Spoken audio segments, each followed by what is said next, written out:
Hello guys, this is Felix Albutra of PCFix Technology. So in this video, akong i-share sa inyo kung saan na to pag-flash ang ato ang Nodim ko nga ESP32 para sa ato ang Wi-Fi nga kuan kaya ng Vendo.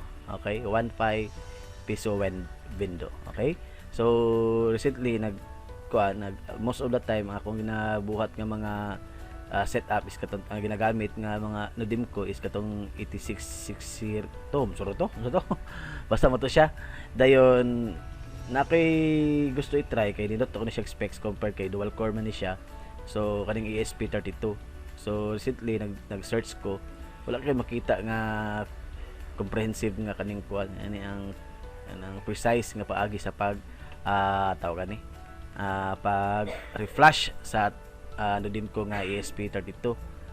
So dayon nag-search ko ginagmay until nakuha na ko ang paagi. Okay, so sugod ta sa intro.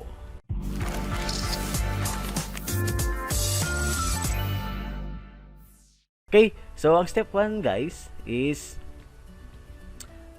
i-install nato daan ang katong driver para ma-detect sa to ang computer ang kaniang ato ang Nodim ko ESP32. So first things first is ato ning i-download tong kaning driver kani, then ato siyang i-install. Right click. Ako na siya na-install na guys, then next lang din ninyo. Run as administrator. Okay?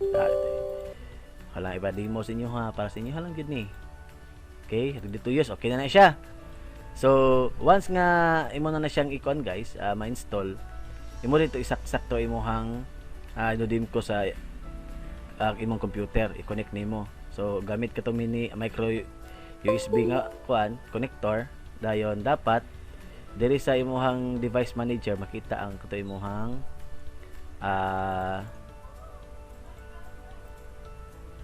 tawag ni imong Nodim ko. So kung diri ko sa port na siya diri bitaw COM19 Silicon Labs, pero kung wala to naman na-install tong driver ganiha, dili gina siya mo kita diri.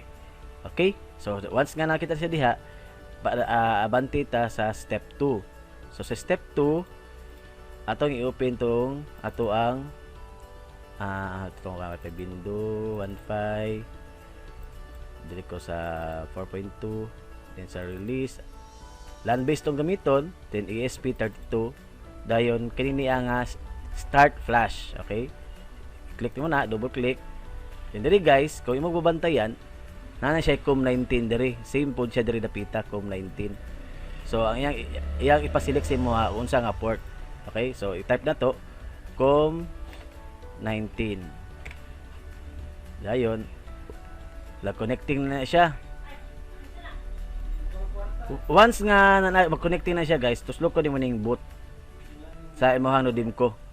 Imong ilong press up to 5 seconds, then magawas na siya yung mga ubang niya nga mga kuan, mga litra diha hangtod siya mahuman siya sa 100%, then mingon siya og reboot. Okay, so pabuto lang nato siya hangtod siya nga mahuman.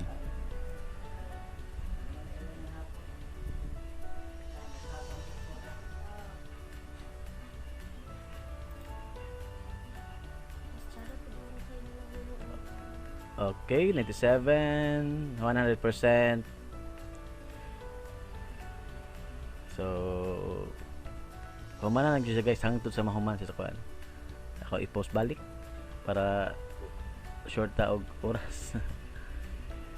100%.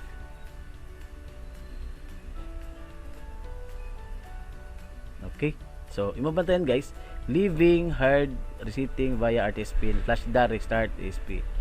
Press any key to continue. So any key, it's done. Okay, so ginana kasayon ra guys sa pag-install nato sa ato ang Nodim ko ESP32.